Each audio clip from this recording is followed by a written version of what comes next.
Oke, baik ya Bonggas. Yang penting jaringanmu aman juga. Di kampung tidak bermasalah jaringannya? Aman-aman saja Bonggas? Kadang-kadang Ci, Oh, kadang-kadang. Ini, kadang-kadang jelek. oh ya, kalau sekarang posisimu ada di mana? Di rumah atau mungkin di luar rumah cari di jaringan atau seperti apa? di rumah Ci. Oh ya, syukur ya. Baik, Bonggas. Kesempatan ini, Bonggas akan mempresentasikan eh, refleksinya terhadap pembelajaran jarak jauh sepanjang kurang lebih hampir setahun kita jalani. Nah, ada suka dukanya, mungkin Bonggas merasa ada manfaatnya, Bonggas bisa melihat sisi positif, sisi negatifnya, bahkan bisa memberikan solusi dan seperti apa kebermanfaat dari pembelajaran jarak jauh ini bagi dunia pendidikan dan pengaruhnya secara psikologi bagi pembelajar se-Indonesia, bahkan kalau boleh dibilang sedunia. Karena ini penyebaran virus sampai ke seluruh dunia. Baik, Bonggas, disilakan, Nak. Terima kasih atas kesempatan yang diberikan. Perkenalkan, nama saya Bung Gatot Tanggang, kelas dari kelas 1 Benam Manajemen 20061102 Saya akan membahas materi tentang refleksi pembelajaran jarak jauh pada masa pandemi. Yang pertama, latar belakang dilakukannya pembelajaran jarak jauh atau PJJ. Sejak pandemi COVID-19 dan di Indonesia awal Maret kemarin, pemerintah melakukan berbagai upaya untuk meminimalisir penyebarannya. Salah satu yang terkena dampaknya ialah bidang pendidikan. Dan pembelajaran yang biasanya dilakukan di sekolah atau kampus harus dilakukan secara daring atau pembelajaran jarak jauh. Selanjutnya, suka dan duka dalam mengikuti PJJ.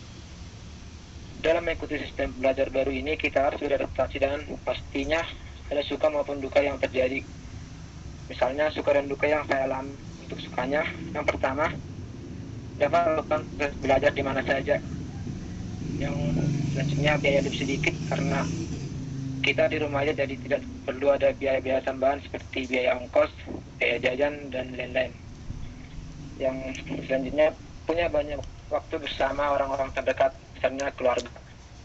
Untuk dukanya, terkadang jaringan internet tidak stabil sehingga harus tinggal beberapa mata kuliah. Selanjutnya, susah fokus dalam mengikuti pembelajaran karena banyak gangguan dari. Selanjutnya, manfaat dari pembelajaran jarak jauh. Untuk manfaat pembelajaran jarak jauh tidak jauh berbeda dengan pembelajaran offline yang seperti biasanya, di mana siswa atau mahasiswa mendapat ilmu dari pengajar, bedanya hanya metode pembelajarannya dan juga tempatnya. Selanjutnya, sisi positif dari pembelajaran jarak jauh. Yang pertama, waktu dan tempat pembelajaran lebih elastis, bisa dilakukan di mana dan kapan saja. Kedua, menuntut siswa lebih kreatif karena diharuskan bekerja secara mandiri. Yang ketiga, tentunya terbebas dari paparan virus. Yang keempat, materi pembelajaran dapat diulang-ulang karena biasanya materi yang diberikan ialah berupa modul atau PowerPoint. Situasi pelajaran lebih santai, misalnya bisa sambil tiduran ataupun duduk santai. Yang keenam, belajar dapat belajar lebih banyak karena tidak terhubung dengan internet.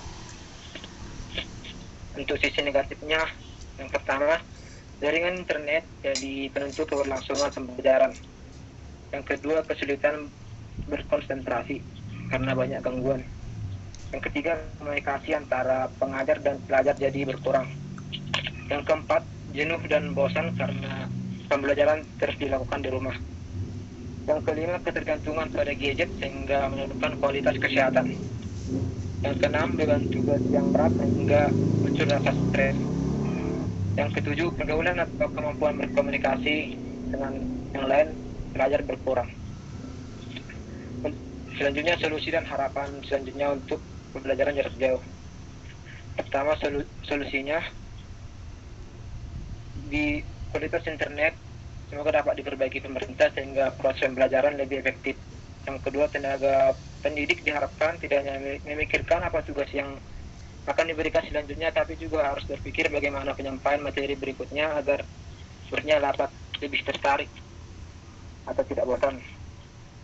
Yang ketiga itu untuk jadwal dan waktu dan hari pembelajaran jangan diubah-ubah. Dan untuk harapannya selanjutnya pembelajaran harapan selanjutnya semoga pandemi segera berakhir dan pembelajaran dapat terlaksana secara normal.